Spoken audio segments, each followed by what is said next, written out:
नमस्कार, मैं जितेंद्र सिंह। आज मैं जिस जगह पर खड़ा हूँ, गोरेगांव पूर्व के आर्य कॉलोनी परिसर में छोटा कश्मीर नाम से प्रसिद्ध यह स्थल है। छोटा कश्मीर एक समय ऐसा था जब यह सचमुच कश्मीर जैसा लगता था। यह मुंबई का स्वर्ग हुआ करता था, मुंबई की धड़कन हुई करती थी।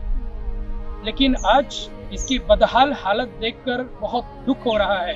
जिस विषय पर मुझे आप लोगों से बात करनी है और मेरे साथ जो संघर्ष कर रहे हैं, ऐसे मेरे साथियों का मैं परिचय दे रहा हूँ। मेरे साथ जमीन है, मेरे साथ अभय हैं, मेरे साथ मनोज जी हैं, मेरे साथ नीलेश जी हैं, मेरे साथ राहुल जी हैं। अत्यंत दुख हो रहा है कि आज ये छोटा कश्मीर अपने अस्तित्व के लिए संघर्ष कर रहा है। लेकिन एक समझ में नहीं आ रहा है कि इस दुर्दशा का जिम्मेदार कौन है। इस लापरवाही के पीछे जिम्मेदारी किसकी बनती है। यहाँ की जर्जर व्यवस्था आप देख रहे हैं, मेरे पीछे ही ये बंगला हुआ करता था, लेकिन आज ये पूरी तरह से टूटी फूटी अवस्था में पड़ा हुआ है। यहाँ की सीढ़ियाँ जर्जर हो चुकी है। यहाँ के टॉयलेट अगर आप देखोगे तो आपको जाने का मन नहीं करेगा, इतनी गंदगी है। यहाँ पे नल का ढांचा है, लेकिन उसमें न नल है न पानी है। हरियाली तो आप देख रहे पूरी तरह से समाप्त हो चुका है। यहाँ पर बोरिंग नहीं है, और बोरिंग ना होने की वजह से जो बागबानी का काम करते हैं, जो माली का काम करते हैं, उनको पानी की व्यवस्था न होने के कारण पानी दे नहीं पाते हैं और सारे जो पौधे हैं सूख जाते हैं। यहाँ पर सेफ्टी के लिए तारों की जो घेराबंदी होती है वो भी नहीं है। आखिर इन सब चीजों का जिम्मेदार कौन है। एक सपना लेकर आपके सामने आए हैं हम कि वापस जैसे छोटा कश्मीर पहले था वह वापस होना चाहिए, और इसके लिए जितना संघर्ष करना पड़ेगा हम संघर्ष करेंगे।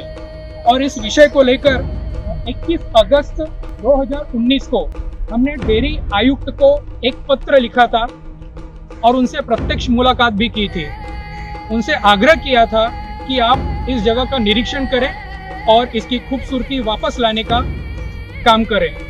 उन्होंने आश्वासन दिया, लेकिन इसके बावजूद वह खोखला आश्वासन निकला। उसके बाद परिस्थिति ऐसे आई कि लॉकडाउन हो गया। फिर हमने 25 नवंबर 2020 को एक बार फिर हमने डेयरी कमिश्नर को दूसरा स्मरण पत्र लिखा, और उस समय हमने डिप्टी कमिश्नर शिपुरकर साहब से हमने बात की। उन्होंने भी आश्वासन दिया कि हाँ, हम वहाँ पे निरीक्षण करने के लिए आएंगे और जो जैसा पहले था वैसा हम बनाएंगे। लेकिन ये भी खोखला आश्वासन निकला। उसके बाद 9 दिसंबर को फिर से हम आर्य परिसर के सीईओ हैं राठौड़ साहब, उनको भी हमने एक पत्र लिखा, उनसे भी मुलाकात की, उनसे भी आग्रह किया। लेकिन पता नहीं, ये सिर्फ आश्वासन आश्वासन आश्वासन है। मुझे ऐसा लगा है कि अब इनको नींद से जगाना है। जब तक हम नींद से इनको जगाएंगे नहीं, यहाँ पर कोई जिम्मेदारी लेने के लिए तैयार नहीं है। और हमारे साथ आपको एक मुंबईकर होने के नाते यहाँ पर आपको भी एक महत्वपूर्ण भूमिका निभानी चाहिए। यह छोटा कश्मीर सिर्फ मेरा नहीं है, यह छोटा कश्मीर आपका भी है। पर्यावरण के हिसाब से भी, इसकी सुंदरता के भी हिसाब से यह धड़कन हमें फिर से जीवित करना है, और जब तक आप इसमें आगे नहीं आएंगे ये मेरे लिए संभव नहीं है।